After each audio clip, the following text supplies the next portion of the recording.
or welcome back to my channel.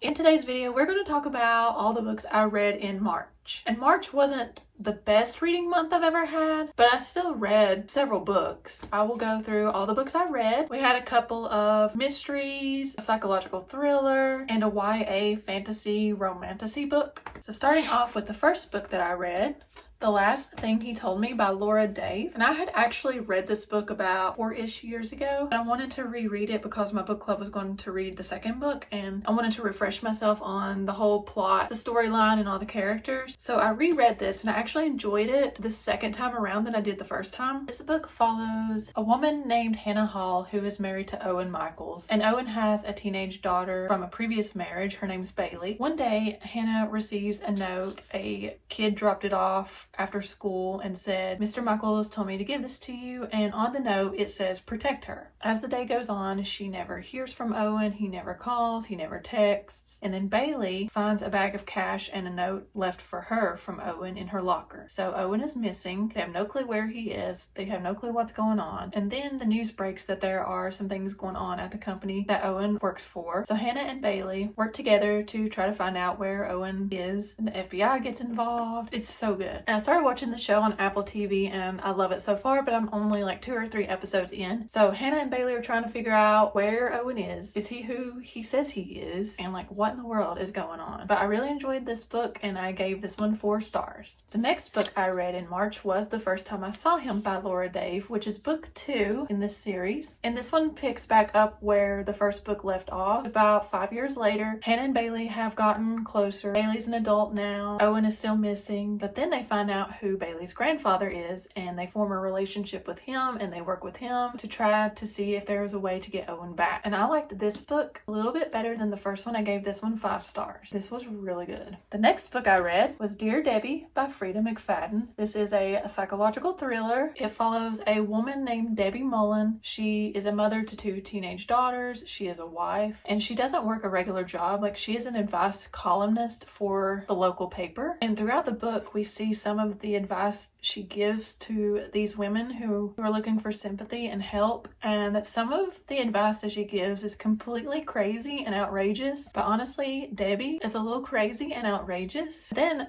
she loses her job and then she finds out her husband's keeping secrets from her, so then she starts like really losing it. Then Debbie decides that she's going to take matters into her own hands and kind of take her own advice that she gives to these women who read her advice column. So she kind of seeks revenge and payback against all the people who has ever done her or her family wrong. And it was just so crazy, but I enjoyed it. I gave this one 5 stars. I couldn't put it down, and the twists, Frida did it again. This one was really good. I've seen mixed reviews, but I did like this one. It was just so crazy. It was crazy.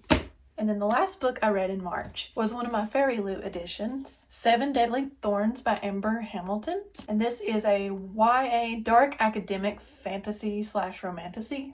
It's so pretty. This is in no way sponsored, but look how pretty the Fairy Loot books are. And then I just have to show you the inside. Is that not gorgeous? And those are the 2 main characters.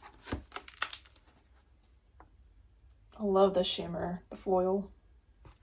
Pretty. This book takes place in a magical academic setting and in a castle, and both of these places are protected sort of like in a dome, like a magical layer to protect them from these poisonous mists that were created from an enemy territory. And the only people who survived were basically the elite who have taken up residence in the castle, and then basically everyone else was left to fend for themselves, and a lot of those people live in the caves, but a lot of people also died from the mists. There's not a lot of food to go around, particularly for the people who are in the caves. Most of the food has been going to the elite, the king, the queen, and more of the royals. Well, you have this guy named Rose, R-O-Z-E, and he is actually the prince of Aragoa, and he goes to the same school as Viola, who came from one of the poor families, but then her family didn't want anything to do do with her because of her dark magical abilities. They deemed her dangerous and therefore just kind of booted her out. In the kingdom of Aragoa, dark magic is forbidden.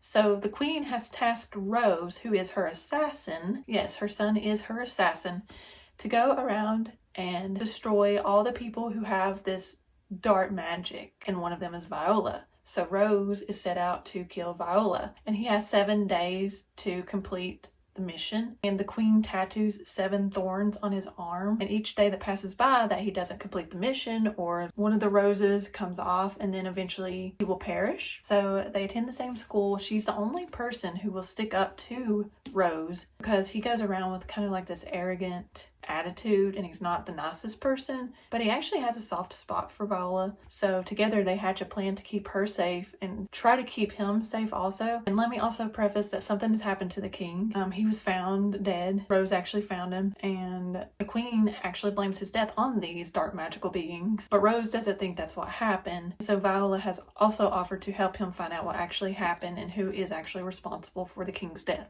I really did enjoy this book, and I gave this one 4 stars. I read 4 books in March, a little bit less than what I usually read in a month, but still not too bad. It was just a very busy month. I've started several books at the end of March, but I'm still in the middle of them, so those will count towards April. Let me know if you guys have read any of these books or if they're on your TBR. Be sure to give this video a big thumbs up and subscribe to the channel. I will see you guys in my next video.